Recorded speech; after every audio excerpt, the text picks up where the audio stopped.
going to give you a little bit of background about why I started growing a Facebook group and then started growing more groups from that, and just really got into this idea of building, not just building an audience, but building an engaged audience. So, first of all, I wasn't one of those people who started a Facebook group initially to start a business and to make money from my group. That's not why I originally got into Facebook groups and starting them and growing them. That wasn't the thought behind any of it at all. It was because I had a spiritual experience.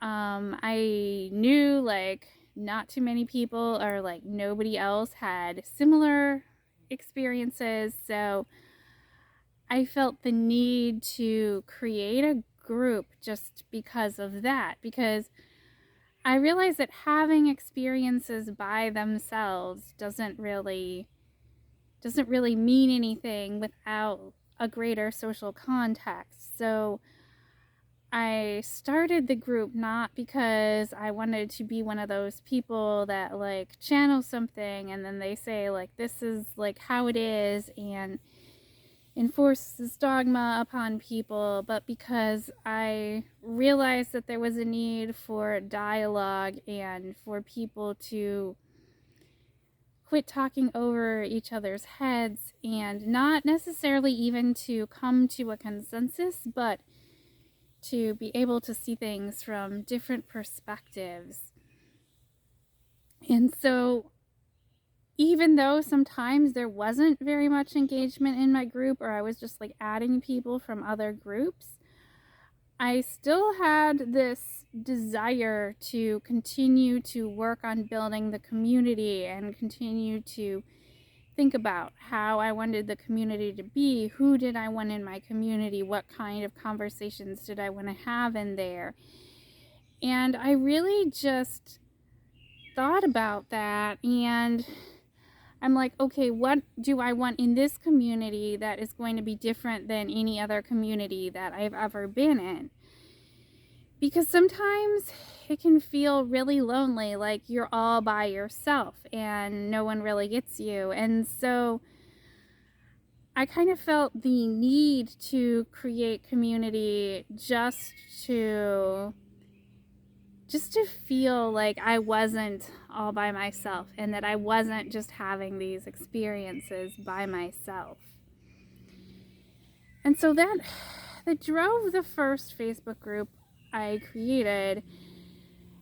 And then later on, I started realizing, well, I really don't want to work for somebody else. I really want to have my own business, and I want to be a coach, and I want to help people achieve their goals. But at the time, I wasn't really sure what kind of goals I would help people on. And, like a lot of life coaches, I was kind of all over the place and thinking that I could help everybody with everything. And I didn't want to niche down. I didn't want to narrow it down because there were so many diverse types of people that I wanted to help. But what I did is eventually I bought this marketing program, and on the first day he sat us down and he had us do like this mapping of outcomes. And I'm like, well, what I really want to do is everybody that I want to help basically has the same problem. And the problem is they don't have an audience. And the problem is they don't have a big enough network that they need in order to be successful, in order to achieve their goals. And that without the network, without different types of people in their network, it's not going to happen. And so the reason that they're not getting closer to achieving their goals is because they're not networking. But for a lot of these people, it was just like staying within the same kinds of groups of people who had similar interests or similar backgrounds. So then they thought, well, here's people who are similar to me, so I can just kind of get on with them, and that'll be easy, and I can just have, I don't want to say deep relationships with the same people, but it's just those few people that I need to talk to. And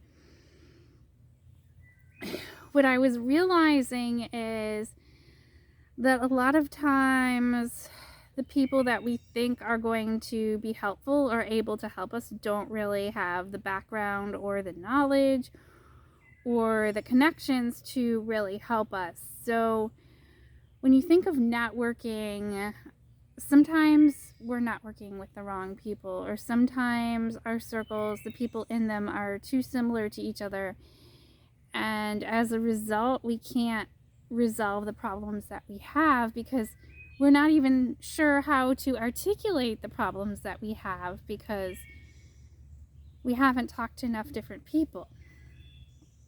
So then I started this group, Networking Outside of Your Circles, and so then I grew that group, starting with the people from my friends list on Facebook, and then I realized, oh, I need to add in entrepreneurs to this group because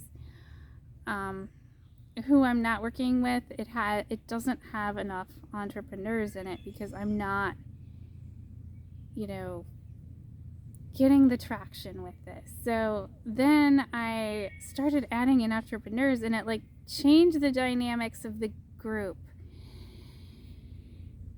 And teaching people how to do this is something that I know a lot of entrepreneurs want, because I know a lot of entrepreneurs who started Facebook groups and either they're dead groups, they didn't want to put the time and effort, it's too much work, I'll just find some other methodology of marketing, not bother with the Facebook group because it's too hard and it's too much energy. And I've seen this because I've been in some of those groups and I've left a lot of those groups. So I know obviously there's a better way because I'm doing it all the time. And one thing with growing a group is before I invested in myself, I really did not know what I was doing, and I thought, how do people grow these large engaged groups? I really had no idea how it was done. And the other thing I realized is the consistency in doing it. I realized that even if you know how it's done, being consistent can be tough.